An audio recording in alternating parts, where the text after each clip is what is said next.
Hey everyone, I hope you're enjoying your vacation so far. So, like I told you in class, for all of basically chapter 19, we're going to try and go through it using our screencast and kind of you're going to read along as we go through it.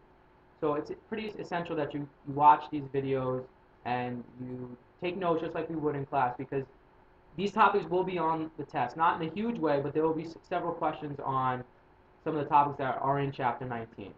So what we're going to start with is something known as the Indian Wars. And the Indian Wars are kind of collectively all of the wars that the federal government are going to kind of wage against Indians west of the Mississippi River. And this is the post-Civil War. So the Indian Wars are for the post-Civil War period, and for everything, all these battles that they're going to fight against different Western Indians west of the Mississippi River. Uh, so for us and for kind of the AP exam, this part of post-Civil War America is not really emphasized too much.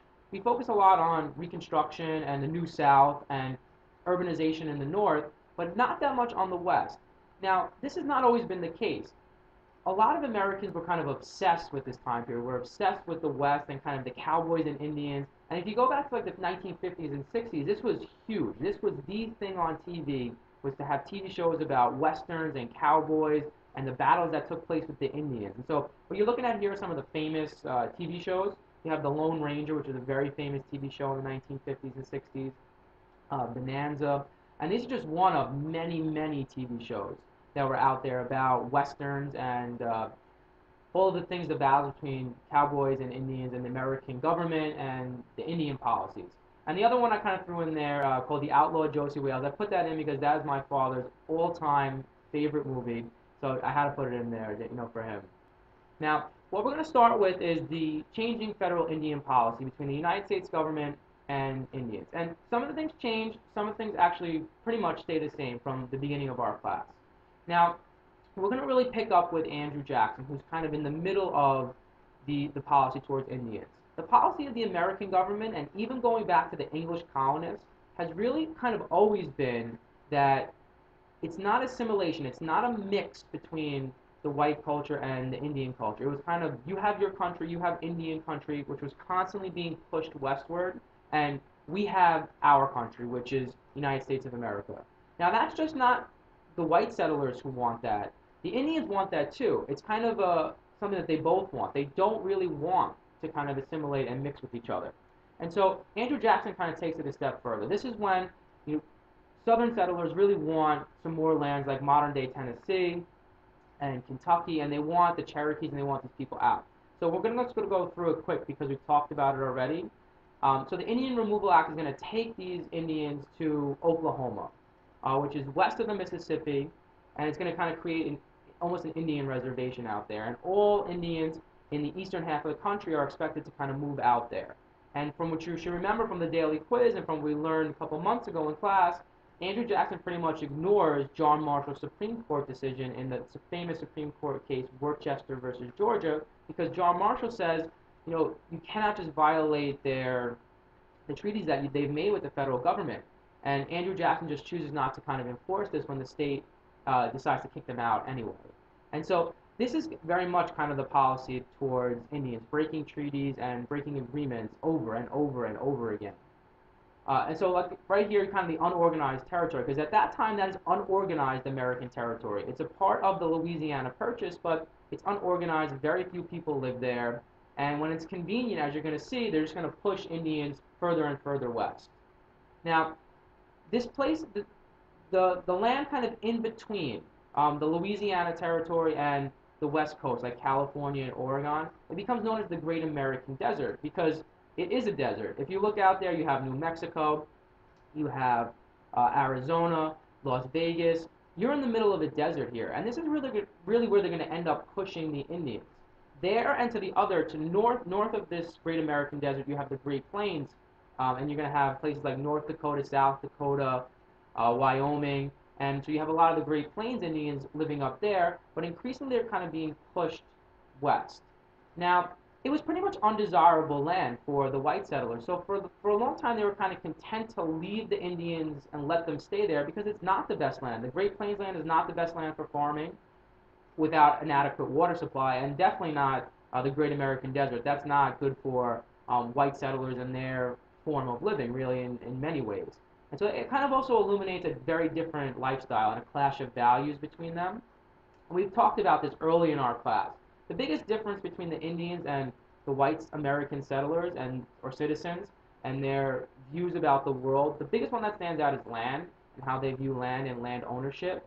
Indians believe in communal land ownership. The white settlers is much more kind of individual, and you can own a piece of land. And white settlement, they kind of believed unless you were farming the land and using it in that way, they almost felt like you were kind of wasting it. And the Indians, especially in the Great Plains, they're not going to be farmers. They're going to be hunters, going to go out and hunt the buffalo. And they live just a very different lifestyle. And in a lot of ways, they just don't understand each other's lifestyles. So what starts to change here and why you're going to have these Indian wars is we're going to gain through Manifest Destiny and the Mexican-American War, we're going to gain the Mexican Cession, and including Texas also. And what that does, if you kind of look at the map here, it kind of disconnects the United States. It leaves the east of the Mississippi, all of those eastern states, and then you have these western states kind of out there that we gained just prior to the Civil War and are starting to be developed through the gold rush in California and some other places in Oregon that are starting to become states, but now you have this big area in between that's still kind of completely unorganized territory, and a lot of it's kind of Indian country. And what the United States increasingly wants to do, and we saw this in our pre-Civil War discussions, Stephen Douglas and other senators, they want to build transcontinental railroads across this territory. And these are going to be government-supplemented transcontinental railroads with land grants. But the problem here is that the Indians are in the way. And the United States is kind of wanting to link their entire country together. And in between them now you have Indian tribes, you have reservations. And so again, the federal Indian policy has to change. This once great American desert and these once great plains that were really not sought after, that really weren't wanted by the white settlers, now all of a sudden they're desired.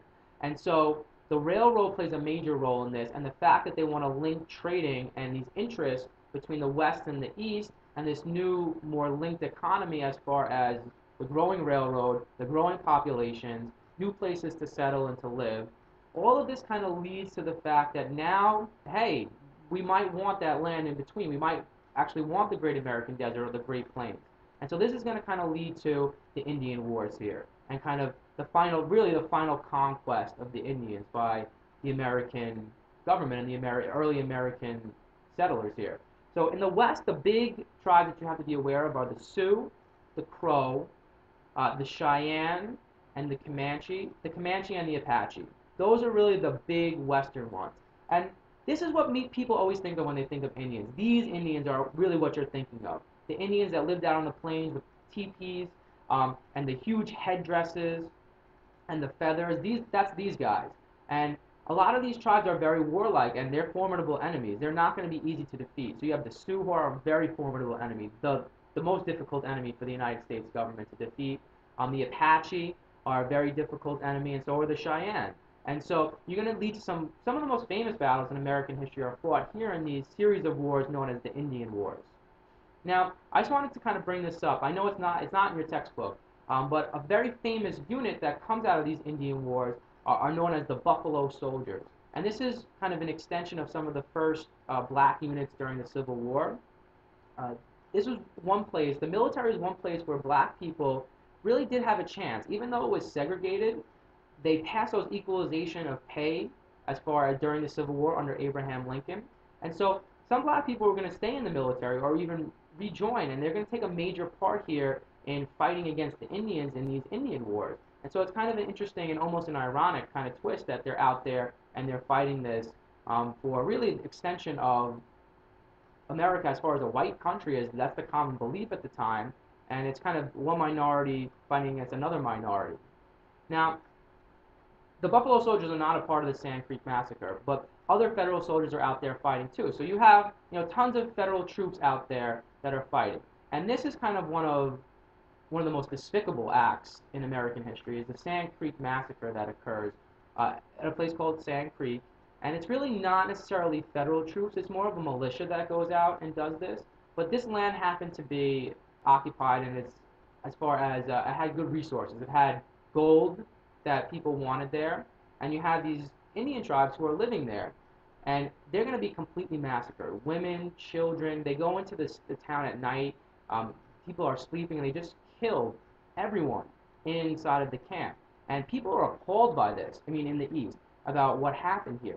And what I want you to kind of make the connection to, we haven't learned about it yet, but there's another very famous massacre at the hands of American soldiers that happens during the Vietnam War, and it's called the My Lai Massacre. And it happens in a village in Vietnam, and it's very similar to the Sand Creek Massacre. They go in, there's basically no Viet Cong in there, no enemy in there, and they just murder indiscriminately children, women, everybody, and they burn the village down. And so it is, in a lot of ways, draws a parallel to what happened in the Sand Creek Massacre. Now, the My Lai Massacre is a lot more well known than the Sand Creek Massacre. But for you guys, you should kind of make that connection. So keep that in mind when we get up to the Vietnam War. Now, although the people in the East might have been appalled, some people in the West were not so appalled. So one Western newspaper said, this is his phrase, kill all the Indians that can be killed. Complete extermination is our motto. And so again, I want you to keep in mind, the Western and the Eastern people are going to think differently about the Indians. The Eastern people are far removed from any type of conflict here. The Western people, though, definitely not. They're on the front lines of this, just like those people in the back country were on the front lines of fighting against the Indians. So they're not going to be sympathetic. To them, the Indians are their enemy, their ultimate enemy, and if you kill all of them, for the Western people in the United States, that's fine with them. Now, this is going to lead to the ultimate kind of showdown here. The Sioux are our biggest, the federal government's biggest enemy out there in the West. And it's going to bring you some really famous characters in history. Some names that I think you've probably heard before. So, the first man on, I guess it would be your right, your far right, is a man named Sitting Bull, a very famous Indian chief of the Sioux. The guy in the middle is General Custer, and all the way on your left-hand side is a man named Crazy Horse, who's also a Sioux chief and leader of this battle, and leader in this famous battle is going to take place. Now, the famous battle here is the Battle of Little Bighorn, and so this is also known as Custer's Last Stand. And General Custer here, this is one of the few times that the Indians really win, and they surround and they kind of destroy Custer's army, and he just gets massacred here. And so it's one of the few times that the Indians are able to triumph over the federal troops.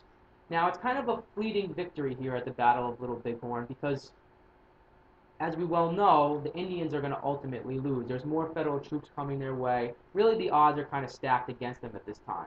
It's almost too late for them really to mount a real, true resistance to it. That had to come much earlier in American history if they were going to actually really mount a serious defense against it. And so the Battle of Little Bighorn shows a victory, but again, a fleeting victory. Now, something that I think is really cool, what they're building out here in South Dakota, which is on Sioux land, where they have a big reservation out there in South Dakota, they're building a memorial to Crazy Horse, kind of in the same frame as Mount Rushmore. And when it's finished, it's not finished yet. You're looking at kind of the unfinished product of his face. It's going to be the biggest sculpture in the entire world. So it's into the face of a mountain, and it's a place that I think is really cool. I'd love to go see it, along with Mount Rushmore out in these big open plains of the West.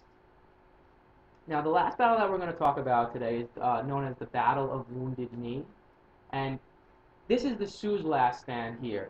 And so the Battle of Little Bighorn was Custer's last stand. The Battle of Wounded Knee is going to be the Sioux's last stand. And this is really where the federal government and the federal troops overcome this final Indian enemy and are able to kind of take them out of the picture. And it's their last big adversary here at Wounded Knee.